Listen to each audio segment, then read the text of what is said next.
let's talk about it. Come on and shout it. I talk, you talk, we talk. Women talk life, it ain't no surprise. Baby, you could see if you would open up your eyes. You won't understand if you can't open up your mind. So let's stop wasting time when women talk live. And welcome to another episode of Women's Talk Live. I'm your girl, April J. I'm SassyScribe. And this is Elle Boogie. Cal's having a rough morning. So, little technical difficulties this morning. Yeah, but it's all good. We can still hear. Right. All right. And on today's show. Excuse me, because my eyes are very watery today. Oh, no problem. Okay. All right. And on today's show, we're talking about Black women and our protection, our unprotection, basically. And I know, Sassy, you wrote a whole thing about it, so I'm gonna let you go ahead and get into that. But being that this is Women's History Month, I figured I would do basically some history facts for Women's History Month.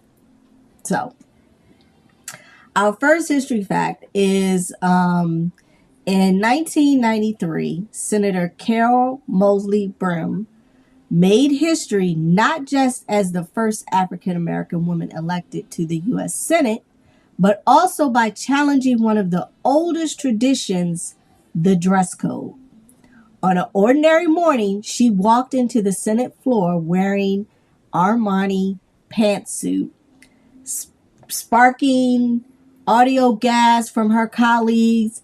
Until then, women were expected to wear dresses and skirts.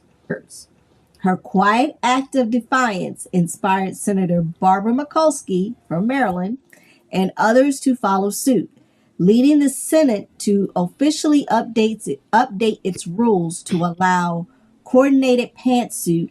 That simple wardrobe choice became a milestone and what many remember as the pantsuit revolution.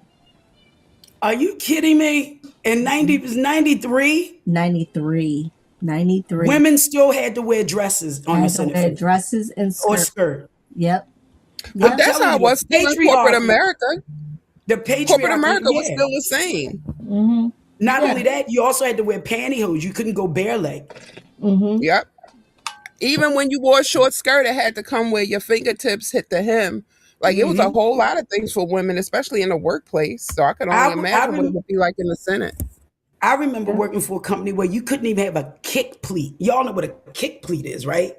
And you know the kick pleat is that would be the split in the back of the skirt, but it was only noticeable as you walk because they had like a little lapel covering it. Right. Sort of like the covering over your zipper when you have on dress belted pants. Unlike the splits that they have now, just a straight split. It's just a slit in the skirt. So I remember when those weren't even allowable.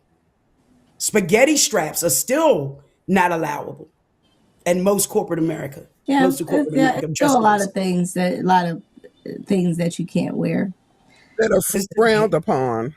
Yeah. But it's the patriarchy, and women, I don't understand women still vote against their own shit. Yeah. Yeah, we gotta do better, women. All right. So I want to note some powerful women actually who were rulers. The first is Kubaba, and she was known from ancient Sumerian legend. Kubaba is said to have risen from the tavern keeper to a queen around 2400 BC. If her story is true, she may be the earliest recorded female ruler in history. So, which was interesting. The second one was Sobika Furu, and she reigned in Egypt around 1760 BC. She was the first woman confirmed to have ruled as pharaoh, blending traditional male symbols of power with her identity as queen. And the next woman is Hatshepsut. She was also one of Egypt's most successful pharaohs. She transformed from regent to full ruler around 1479 BC, overseeing a prosperous, peaceful era and commissioning monumental building projects. And you can see her temple, which is massive in Egypt. The next one is Zenobia, and she's the daring queen from Pompeii. In the 3rd century CE, Zenobia defied Rome's authority, expanding her territory across the Eastern Empire, and briefly ruled Egypt before being captured by Emperor Aurelian. Let's see. Only one I've heard of was Zenobia. Zenobia, yeah. Zenobia. Shetsu, I'm familiar with. Subekfu, because I study a lot of that Egyptian history, especially in college. And the last one is Elizabeth I. She is the Virgin Queen of England. Elizabeth reigned for 44 years, beginning in 1558, defeating the Spanish Armada and ushering in a golden rule of culture and global influence. So those are some of the See what happens when you let us in the door? Listen, did you just see what recently happened on the news where they found like a mummified body, 3,300 years old or 3,500 years old, mummified body? And when they did the AI rendering, of course she looked like us. So when they keep saying the Middle East, the shit is Africa. Y'all asses are black. Saudis, Qatar, Yemen, UAE, all of y'all are black. If you look at an old map, the Middle East, that's nationality. The Sahel Canal was never there. That's the thing they're getting confused. The Sahel Canal and that was never there. No, that's man-made. That was never there. All of Mesopotamia is modern day Egypt. Exactly. So it's like, everyone, and I think that's why we are looked at differently in that region. Because if you notice, with the recent passing of Jesse Jackson and his funeral, he was the only one that could go over there to Iran to get Black people out who were in prison over there. He got them out. And because the supreme leader that they just killed, he even said in an interview, Black people went through enough in the U.S. And he said, and so, it was no reason for us to hold them. And he talked about having respect for Black people. So the Ayatollah, that's a whole nother show anyway. But yes, we appreciate that. For once, our Blackness saved us. Yeah. Our Blackness saved us. But I remember going to school. I'm gonna say this really quickly. I remember going to school. We went from kindergarten to 6th grade. Yeah. But not with the Ayatollah girl, but I remember going to school and I remember this boy telling me that he was from Mesopotamia. I said, you do know that's Egypt, right? I think we were in the 6th grade before I had to change schools. And I said, you do know that was in Egypt, right? He said, yeah. I said, and where's Egypt? He said, Africa. I said, and what are Africans? And he shut up. I said, all right, so you and I are brother and sister. It walked out his face. Yeah. I've always been kind of controversial. I just didn't find my voice till I turned 30. But nothing wrong with that. Yeah, I grew up with grandparents and parents that really like ingrained in me, how Black people are respected, how we need to have respect for each other, and so so. I think it's a with everything that's going on in this world right now, I think it's important, especially for our generation, to try to have grace and understanding of the fears that our parents have regarding, they lived through segregation. My mother was born in 1939. So she saw a lot. You know what I mean? My aunts, my uncles, well, all my uncles are gone, unfortunately. But when you look at that, Yeah. the anxiety that they have regarding what's going on, we got to give them grace. And then we realized, we were all talking last night, we realized that our children never watch Roots. So guess what's up for them? That Yeah. they because Yeah, I remember Jordan watching. He was like, "What, they separate them?" I had my kids watch it because I want them to understand our history. So yeah. Yeah, but I think we want to shield them from so much. You know what I'm saying? Maybe it's too much. I remember being in elementary school. My mother and father was like, "Sit down. We got to watch TV." So yeah, and it's not just black people that need to watch it. yeah, that's true. Very, very true. All right. So today we're talking about Black women and our unprotected. Well, hold on. I'm sorry, ladies. I was on mute. I did want to say something about what Sassy said about Roots, because and about us thinking that our children are too sensitive. It's too much for them.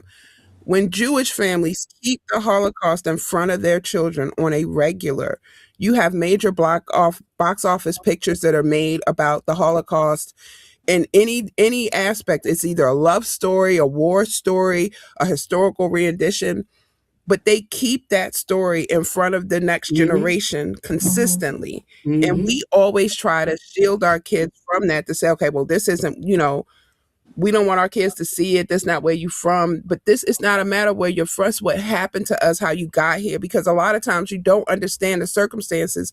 When you look around and see the status and the nature and the conditions under which Black people are viewed and live, it comes from that mindset. And if you're not aware of the historical context of how we got here, then you're going to go with the narrative of the fact that you may think we belong here, and that can generate self-hate.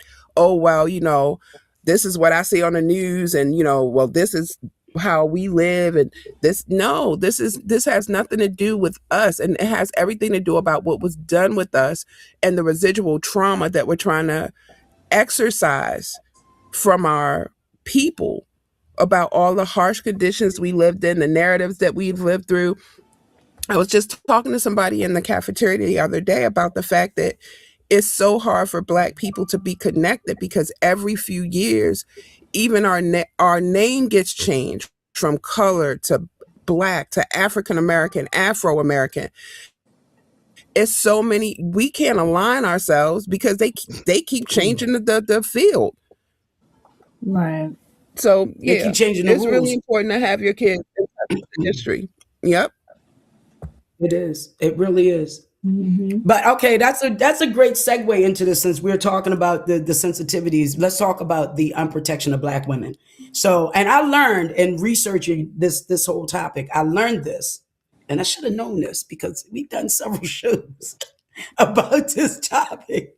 So I should have known this. But in 1962, on a stage in Los Angeles, Malcolm X stood before a crowd and spoke a truth that has refused to age. He said, "The most disrespected person in America is the Black woman. The most unprotected person in America is the Black woman." And now it's 2026, and we are living in an unprecedented technological progress and global connectivity. But for the Black woman, the fundamental question remains: who is watching the watchman?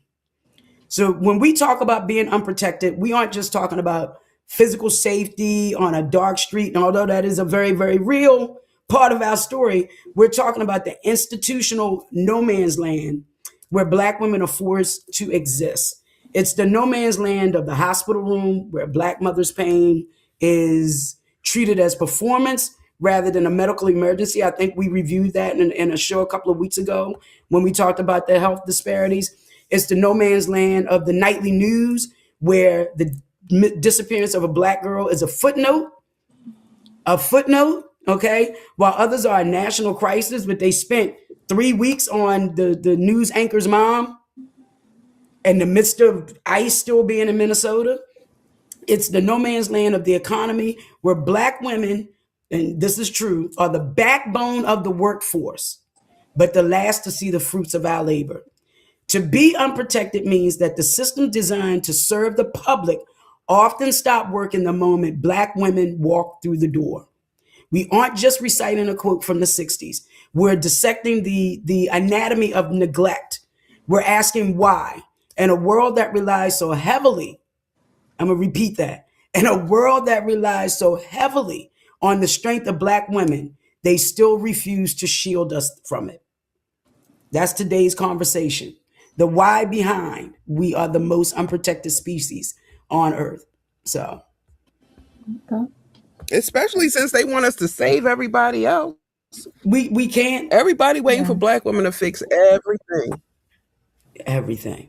So one of the first things we have is the healthcare gap. We touched on it last show, but the maternal mortality, they said between 2024 and 2026 that Black women are 3 times more likely to die from pregnancy related causes than white women, regardless of income. And we can look at an example of Serena Williams and the issues that she had with her pregnancy. And she almost lost her life.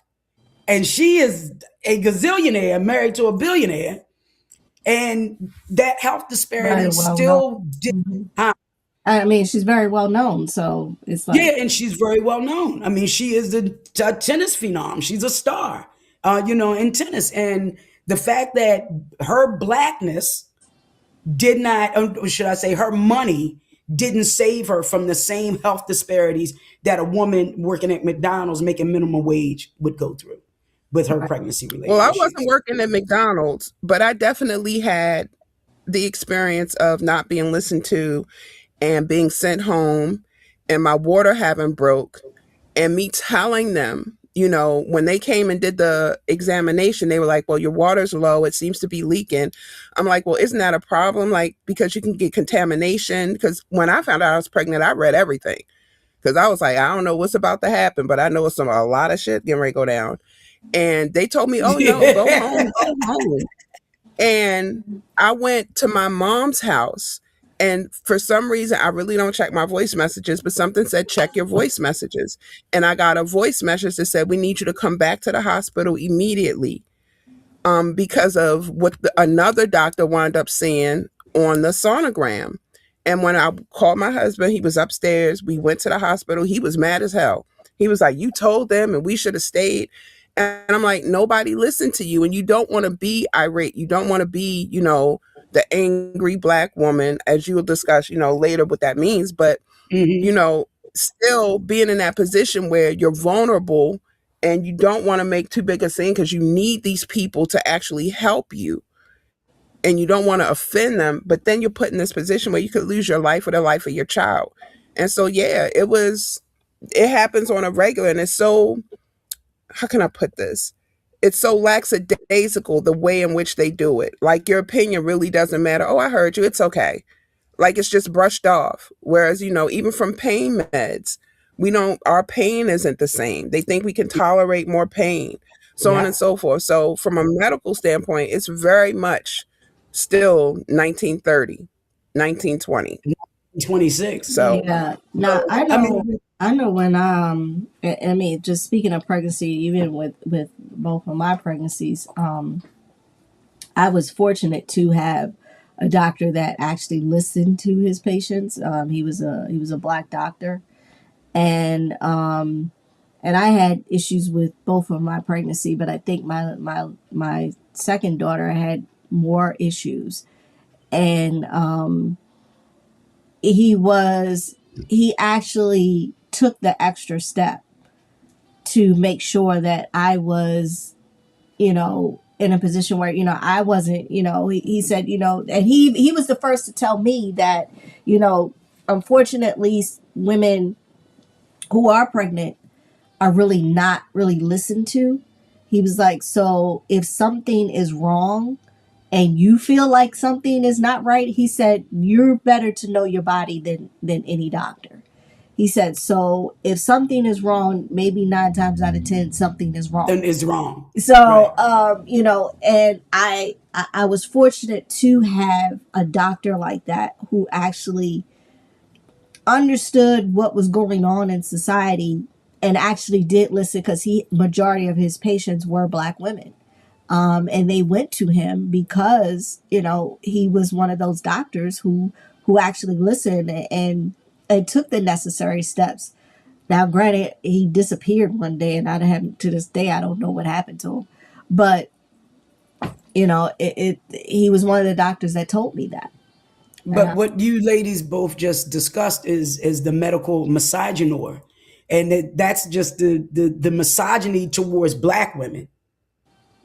That's the NOIR part of it. But y'all just, you know, discuss that. You know, didn't they just have something that came out? I don't know if it was in North Carolina or South Carolina, where this doctor had sterilized. No, it was in Virginia. I think it was in Richmond, where this doctor sterilized all these young ladies.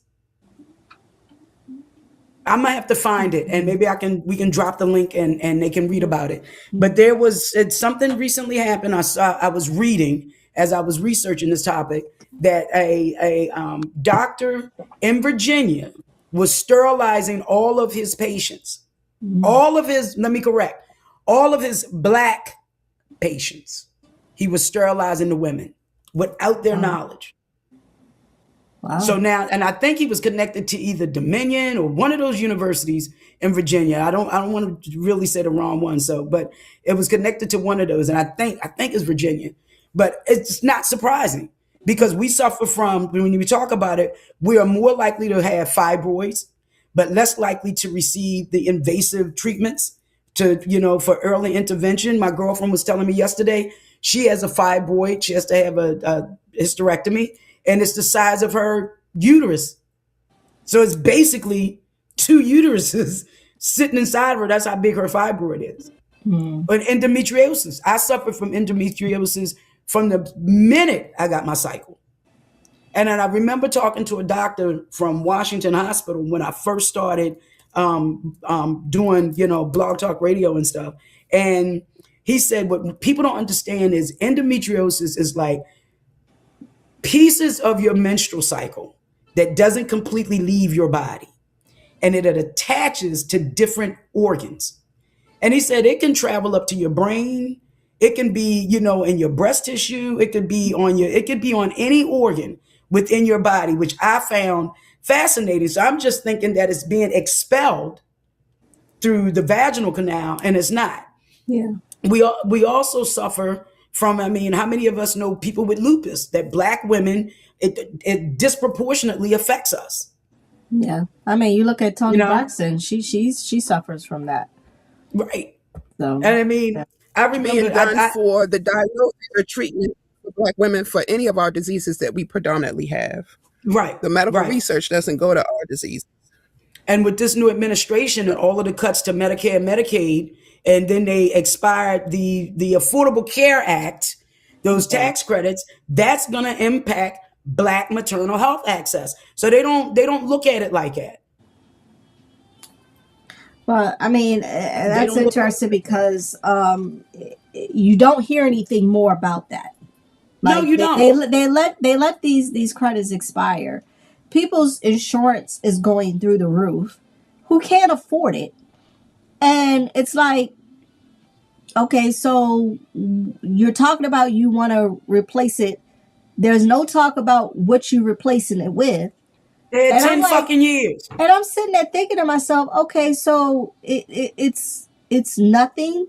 Nothing. Like what? It's like okay, yeah, well, you'll figure it out. And nothing is talked about it. It's not even talked about anymore. It's not a big deal anymore. We realize with the recent, even with the election from Clinton to Biden and Kamala, we have realized throughout history, as we look at the way in which people vote, as long as Black people don't get it, they are willing to suffer. And that whole mindset of I'm going to suffer so you can't get it, that shit is just mind-boggling to me. So anyway, so when we look at that, that's like the medical disparities. But when we got the legal and physical, like we talked about, they have like the black and missing and the missing and murder crisis, where they highlight black women because we make up a small percentage of the population, but a disproportionate number of the missing person cases that the media, you know, with that missing white syndrome, it's plastered everywhere. So I want to say, thank God we have Black and Missing Foundation. And when I'm on social media and I see a black face and they're saying that this person is missing, I'm posting it to my stories. I'm reposting it. I'm just sharing all of the information because you never know who can see it. And there's constantly young girls being taken off the streets in Washington, D.C., and no one says a thing. And the news isn't picking it up. And you find out from a family member on social media that's posted this. This is my cousin. This is my niece. This is my nephew. This is my neighbor's grandchild that's saying that these people are missing before the mainstream media never picks it up. And I was going to say, it's not even, I don't even hear about it on mainstream media. I always hear about it through social media. Mm-hmm. Whereas, anytime you have a blonde girl missing, she's front page news for every day. She gets her, 10 minutes of fame or whatever. And her family's interviewed.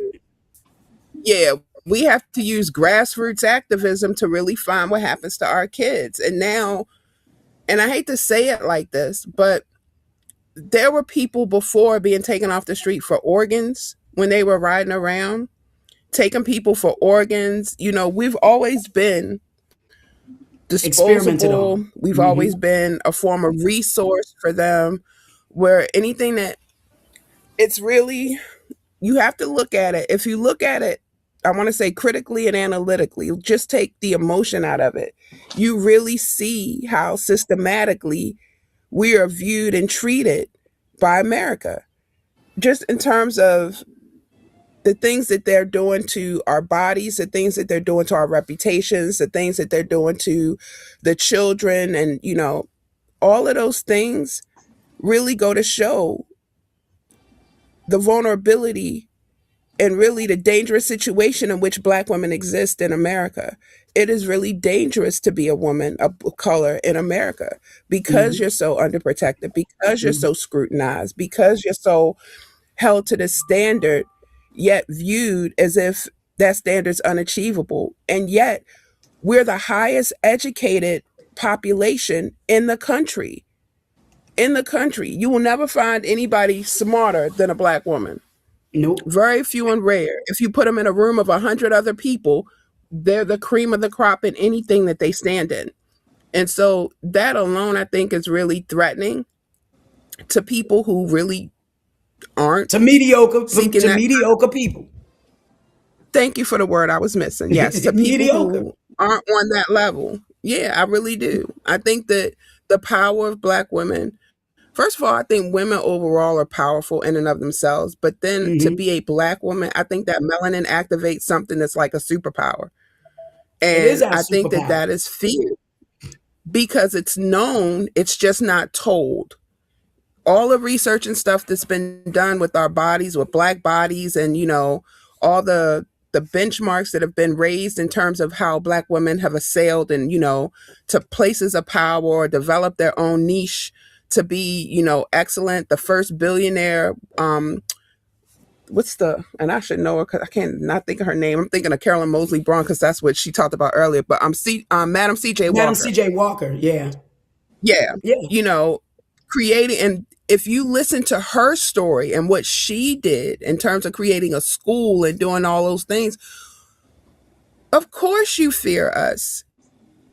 Of course you do. Because I would look at Black women, if I weren't a Black woman, like, you guys are like aliens. Like, you came here, amidst all the adversity, like Maya Angelou, we still rise, we still create, we still beautify, we still, assist. And that's why everybody now is like, well, why aren't Black women speaking out? Because we're not saving everybody anymore. Nope. We're putting our feet up, we're drinking our coffee, we're leaning our glasses down, and we're looking at you over the top of our eyeglasses like, we told you, now you're going to have to sit. Thank you, Dad. Yeah. That's my meme for the day. But This yeah, is I it. mean, This that's is pretty it much right how it here. is. Mm-hmm. That's it. You sipping your That's tea. it. And I said this yesterday. I was at brunch with my girlfriends and I deliberately was speaking loud enough because they had a DJ there. It was a whole vibe. But I was deliberately speaking loud enough for the people around me, some that looked like us and some that didn't. And I said, I am so proud of my people because for once in my life, we are all on one accord.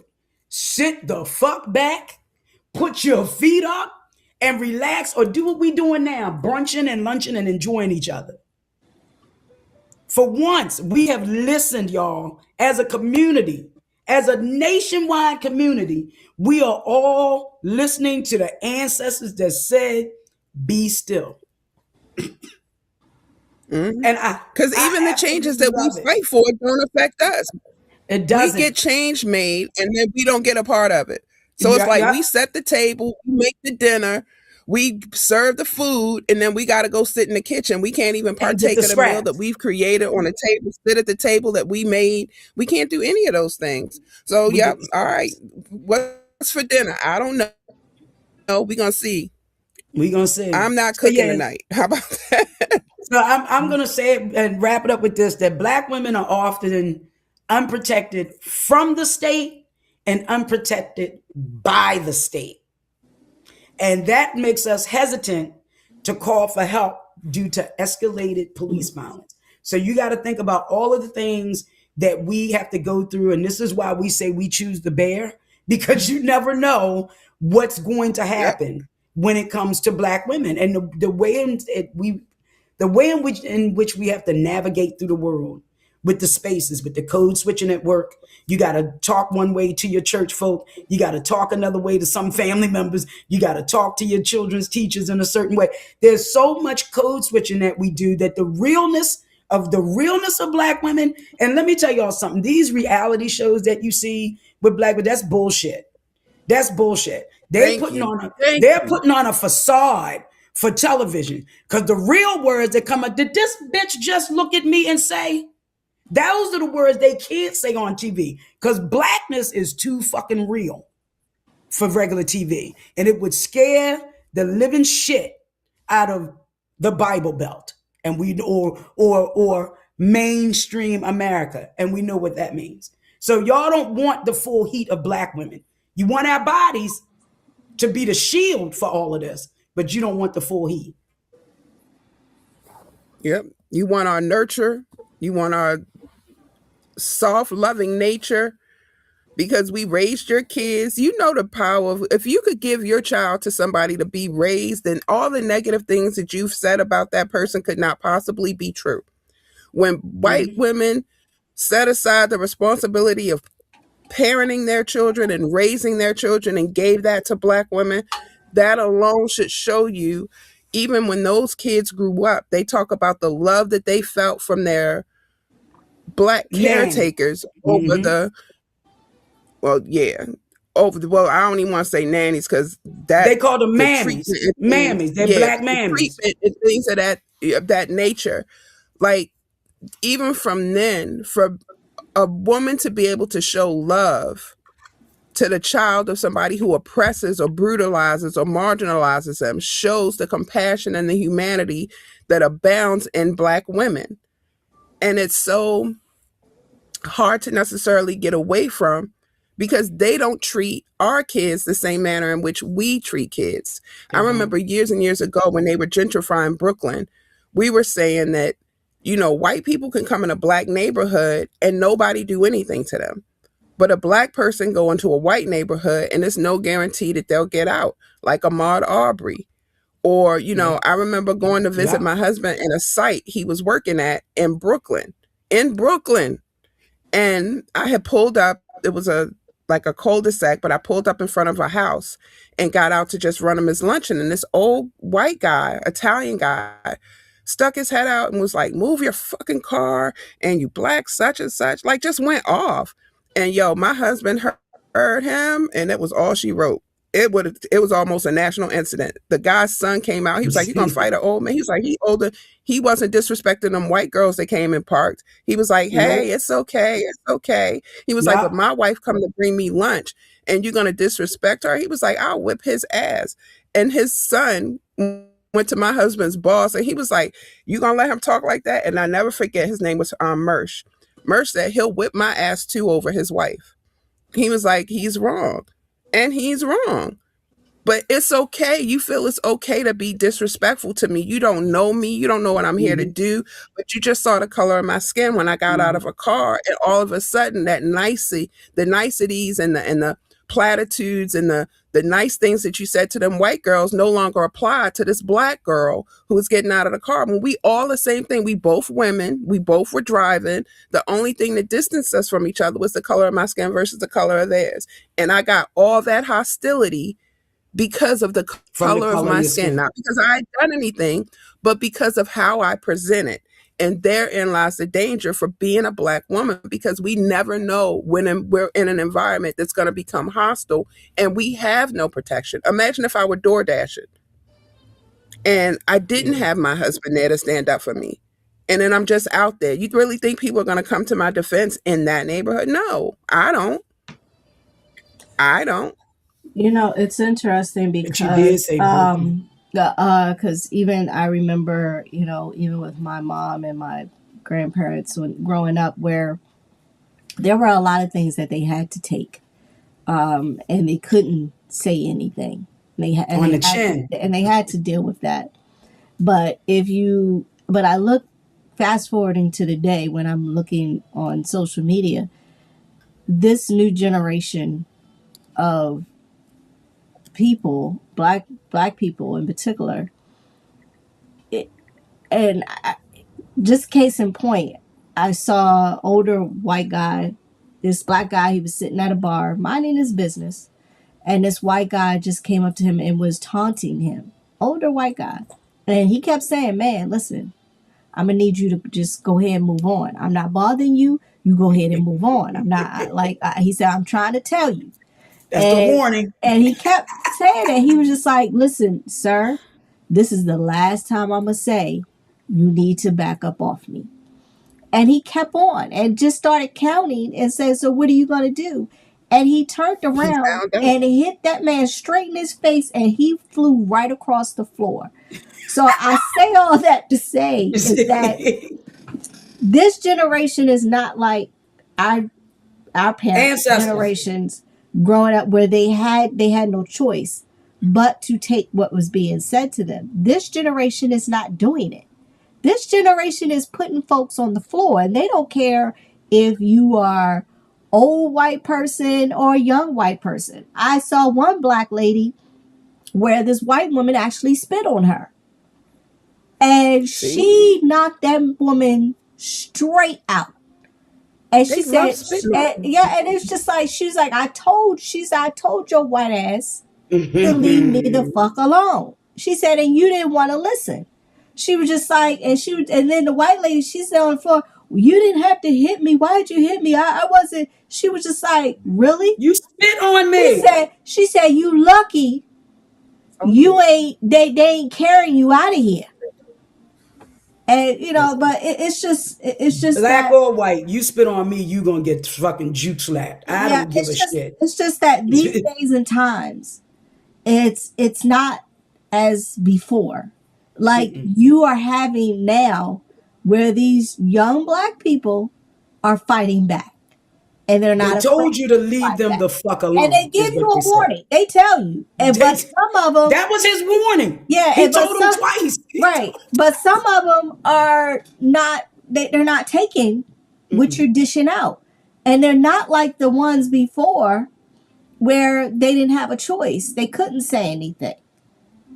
That's that entitlement, though. Stuff is being They are confronting you, and they are putting you down in the spot where you stand. I'm talking about the people that are coming. First of all, this is maybe it's me. Y'all can tell me if I'm the dumb one, but if I'm supposedly so afraid of black people, Why am I confronting black people?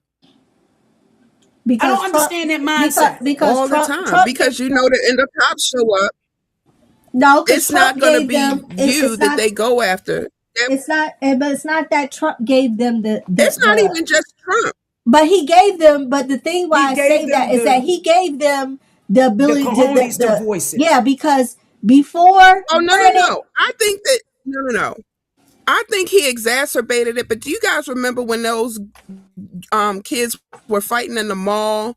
The white kid had harassed the black kid and hit him first, and they started fighting. And the black kid defended himself and was fighting the white kid, and the cops came and threw the black kid on the ground. Yep. Told the white kid, help the white kid up, put him in a seat, told him sit down, and literally just coming on the scene, handcuffed the black kid, made the black kid the criminal, and people were like, yo, he attacked him.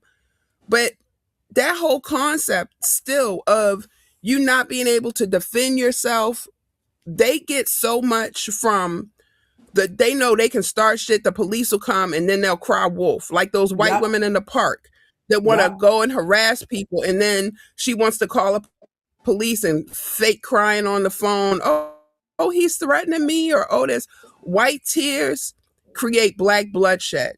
Yes, they do all the time, and it's still with you're saying with this whole Trump, they're so emboldened now. That's what that's the point. That's the point, because they're more emboldened. I'm not saying that it hasn't happened. I'm not saying that these things haven't happened. What was that movie?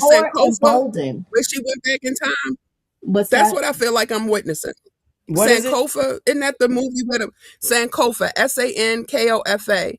It was a movie about a black lady. I think she was a model or something. And she went to this place, and it was like she went back in time to where black people were treated, like slaves and stuff like that. And that's how I feel when I look at America now. When I go to certain places, I feel like literally I'm walking back in time. Like time is just reverting back, like Georgia to and those Florida. days. They feel antebellum.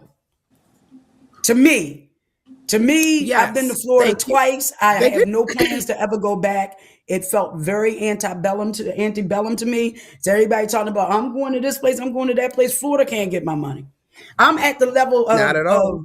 I'm at this level of no red state is getting my money. Not one. Look, I may have to take my grandson to Hershey Park. Disneyland might be off for the next generation of grandkids. No, Disneyland, take them to Disneyland in California or Knott's Berry Farm. But you ain't got to go to Florida. What's Knott's Berry Farm? It's like I've heard of that. That's where my sister took my niece.